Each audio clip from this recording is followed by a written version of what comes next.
The future of project management is changing fast.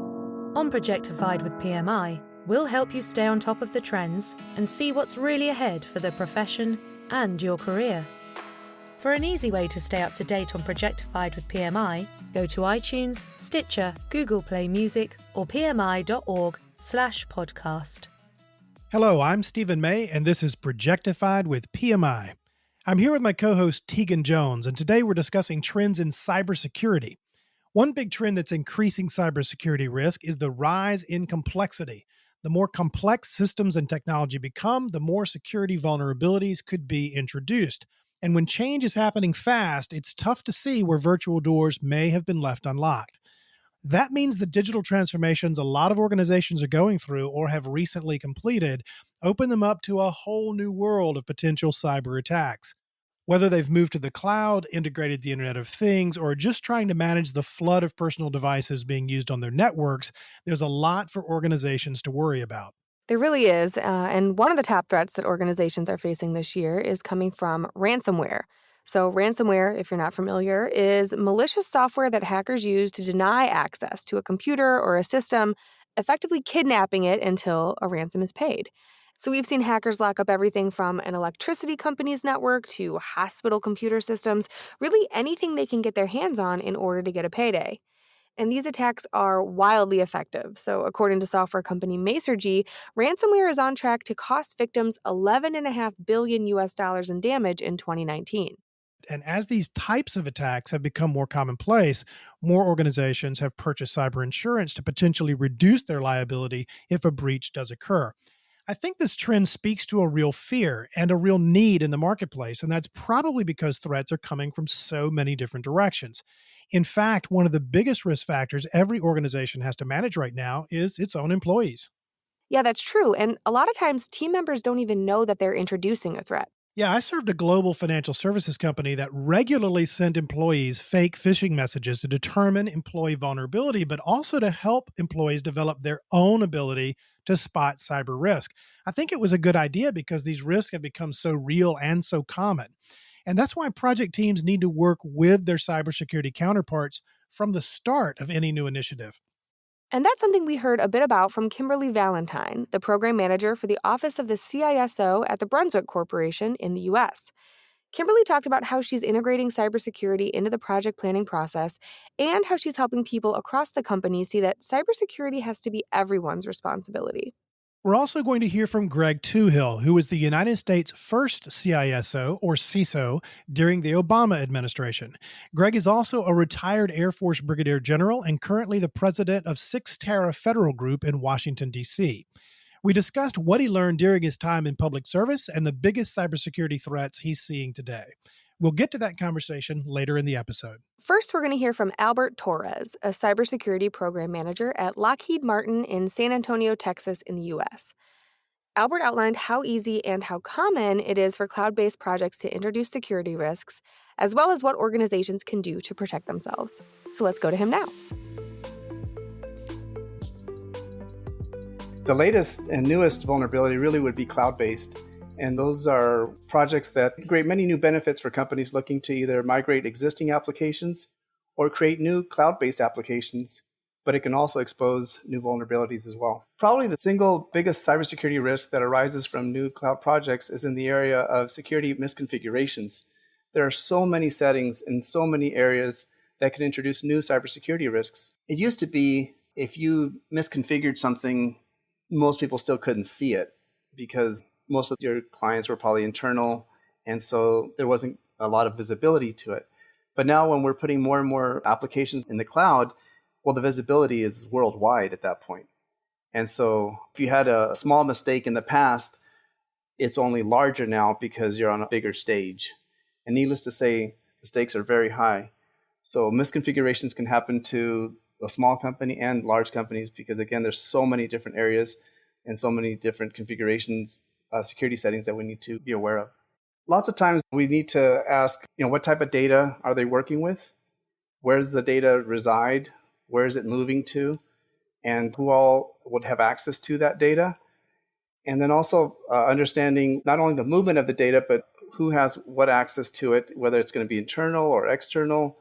The difficult and challenging part is when someone needs to have, say, firewalls adjusted or opened. That's also a great cause for concern, and in particular when data is really sensitive. So being able to approach the cybersecurity team and have a risk assessment done on the project early on would be much less painful than having to have it done later when you've already done everything. And that's, I think, one of the challenges with any project is that once you've already completed certain steps and then you're having to go back and re-examine those under the microscope of a cybersecurity audit or assessment, it's going to be much more difficult to try to resolve. I think one of the highest priority skills for project managers that I've learned over time would be building relationships with the corporate cybersecurity teams. This would be beneficial for project managers because in the past, cybersecurity was seen as antagonistic and they would block many projects from moving forward, but they can really help develop strategies that will not only meet the cybersecurity requirements, but help you build working solutions. And, cybersecurity is still a relatively new field. And so there's a lot of learning that's been going on and also a lot of relationship building. And so as these teams work closer together over time, they'll be able to spot the things that have been challenges in the past and be able to learn from those challenges and be able to, make projects work a lot smoother. I know a lot of organizations are currently investing in cloud platforms, so I think it's great that Albert outlined some of the potential security issues that come along with these systems. Because the potential costs of a breach can be really high, especially for organizations in the midst of a big change. So I recently saw a report sponsored by IBM Security that said the global average cost of a data breach is just under $4 million US. But if an organization was undergoing a major cloud migration at the time of the breach, the average cost was $300,000 US higher. So the risks are real. And like Albert said, having cybersecurity experts review how data is going to be accessed and stored both during and after a cloud migration can help keep sensitive information secure. And that's something we heard from Kimberly Valentine, the program manager for the Office of the CISO at Brunswick Corporation. Kimberly is also a senior manager overseeing cybersecurity operations, and she is based in Denver.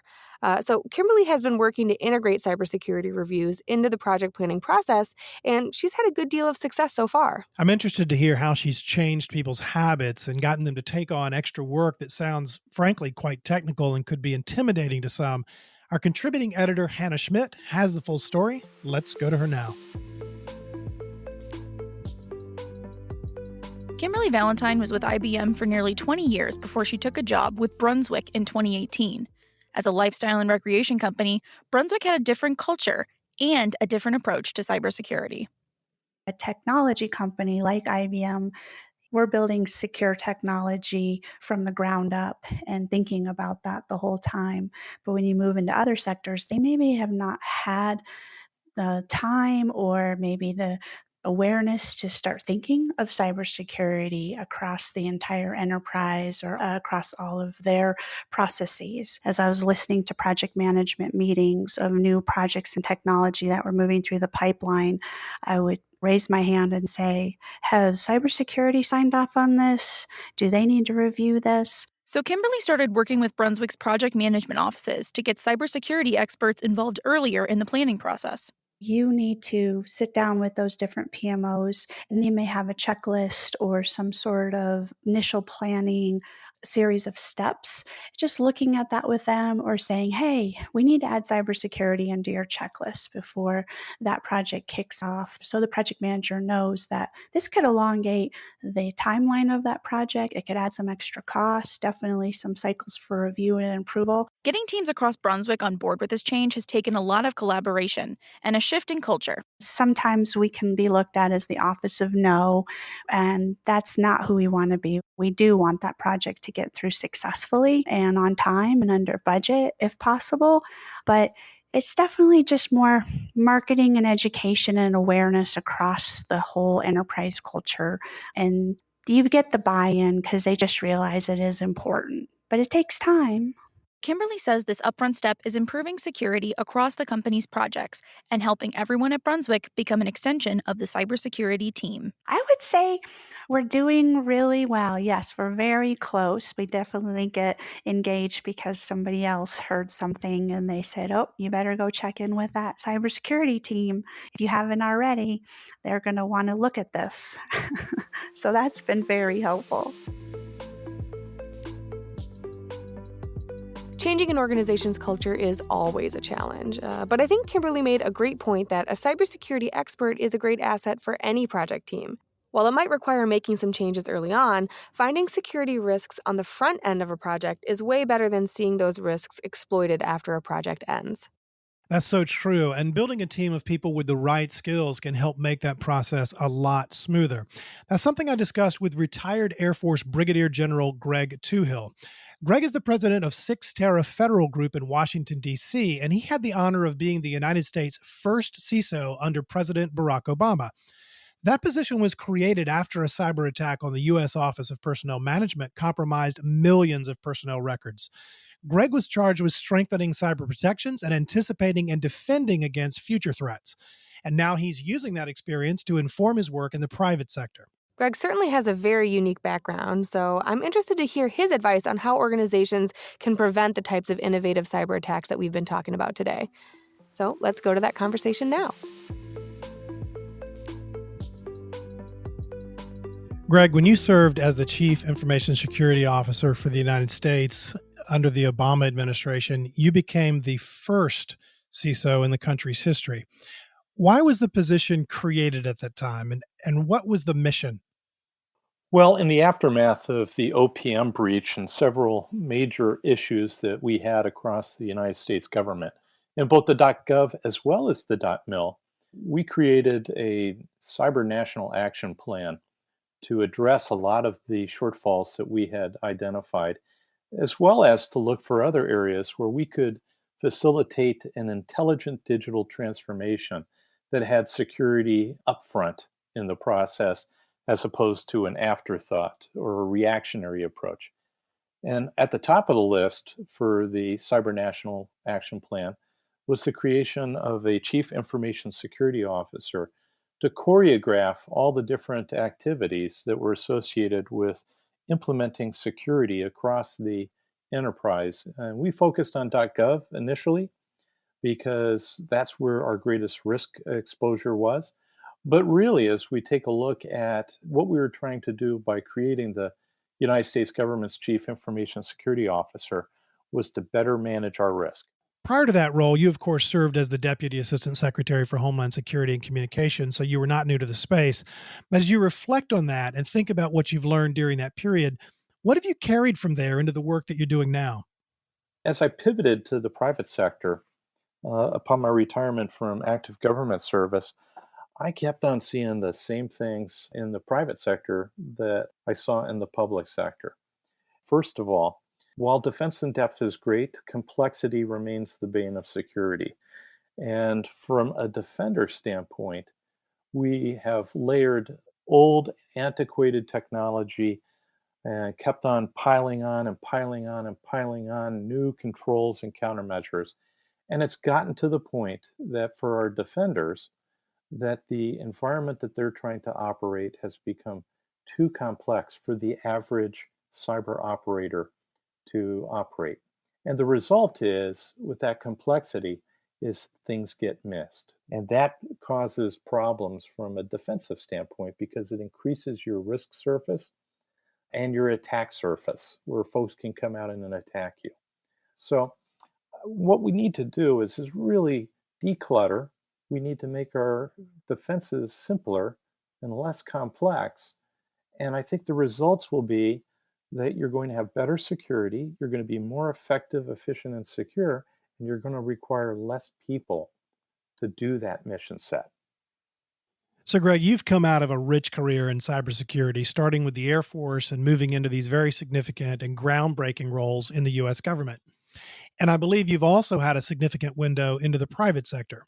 When you look across that broad landscape, what do you see as the greatest cybersecurity threats that organizations are struggling with now? And has that changed? A friend of mine, Andy Osman, who's the chief security officer at Goldman Sachs, he and I collaborated on a taxonomy for identifying what I would call the six biggest threats. And I'll caveat that by saying that these are human threats. One are the financially motivated. Those I'll call burglars. Those are the folks who want to steal information and then leverage it to make some money. Those are folks that are going to steal your credit card information or try to get into your bank accounts, who money transfers, all of those. The second I call vandals. And vandals are those folks who are motivated based upon a cause, and they like to vandalize your property. It could be a vandalizing of your web page, and you got to plan for that threat. There's digital muggers that are out there. I would submit that Sony felt like they got mugged by the North Koreans, who were motivated to try to coerce the Sony folks not to release that movie. So you need to plan for muggers and be aware that that's an active threat factor. Spies are a huge threat, and spies could be nation state actors. They can also be insiders. And you need to be particularly attuned to folks that are looking to gain a competitive advantage by gaining access to your information. Your information has value. The fifth is saboteurs. Saboteurs are a special cast because they, once again, could be nation state actors or a disgruntled insider. And that is a very pernicious threat. So you need to build resiliency in case there is some sabotage to your systems. And you want to make sure that you don't have denial of access to your high value assets and your information when you need it the most. Often a saboteur is not looking to necessarily destroy, but to disrupt. And they can strike at any time and any moment. But those only represent, based on what I have seen in both my public and private sector experiences, those only represent about 5% of the active threats that are out there. About 95%, I contend, are careless, negligent, or indifferent people within your own ranks. Folks that are task saturated by an overly complex environment, or are negligent and don't do things the way they're supposed to be doing things, or just don't even follow the rules. They're indifferent.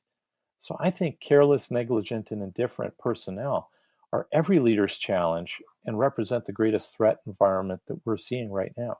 Greg, you can't turn over a stone without finding something called a digital transformation today. So when you think about how common digital transformations are, or attempts at digital transformation are, where does that intersect with cybersecurity threats? Well, Stephen, thank you for the question. Frankly, as a cyber guy, I will confess to you in the audience that I am a geek and pretty proud of it. So I'm going to answer giving an analogy from Back to the Future. If I could go back in time with Doc Brown and Marty McFly in that DeLorean, I would grab some of the program managers that I've seen fielding systems and say, hey, folks, we need to make sure that these systems that we're trying to field and these capabilities have security built in from the start. I've seen throughout my professional career where security is kind of an afterthought and bolted on at the end. As we take a look at the great work that's been done by PMI, we've got a very deliberate process where we're initiating the program or the project, we're planning for, we're executing, monitoring and controlling, and then closing. With a lot of these IT systems, and I would say virtually all of them, security should be part of that initiating phase right up front. And that goes for the things like DevOps, should be SecDevOps. We should be building in security from the beginning. Yeah. As you think about advising project and program managers today who are interested in really moving more into the cybersecurity space, but perhaps have not been heavily invested there yet, what's the advice that you give them if they want to be in the thick of things a few years from now? Well, a couple of things. First of all, make sure that you build the team that you need for not only now, but the future. Make sure you have a cybersecurity professional, somebody who has the experience as well as the certifications to help advise you and make sure that you are building towards not only the current state, but have the resiliency so that you can move forward throughout the entire life cycle. I also think that it's really critically important that you make sure that you are taking a look at all of your different options when it comes from a cyber standpoint. Make sure that you understand your information, your value at risk, and the like. And make sure that you're advising your customers because often, and I've been a program manager in the past, often the customer doesn't understand exactly everything that they want. And they may come to you with concerns over cost, schedule, and performance, but not necessarily have security front and center in their mind. So be a good advisor to them and make sure that you put that security front and center because often your customer may not be as well educated and not know what they want until they see it. And that's something most program managers I've worked with understand. And I also would recommend that you make sure that you do penetration testing or pen testing, where you're bringing in an independent third party to come in and test the efficacy of your security controls.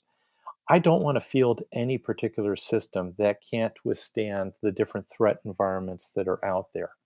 So having an independent third party pen tester, as we call it, is critically important. And then constantly monitor and control as all through the phases of execution. You want to make sure that as your project or program continues to live, that it continues to execute from a security standpoint as well as the other performance measures that are out there. And with that, Greg Touhill, president of Cyxtera Federal Group, has the last word. Greg, it has been a pleasure talking with you. I could do this all day. Thank you for joining us. Thank you, Stephen. Thank you for listening to Projectified with PMI. If you liked this episode, you can subscribe on Apple Podcasts or Google Play Music. We'd love your feedback, so please leave a rating or review.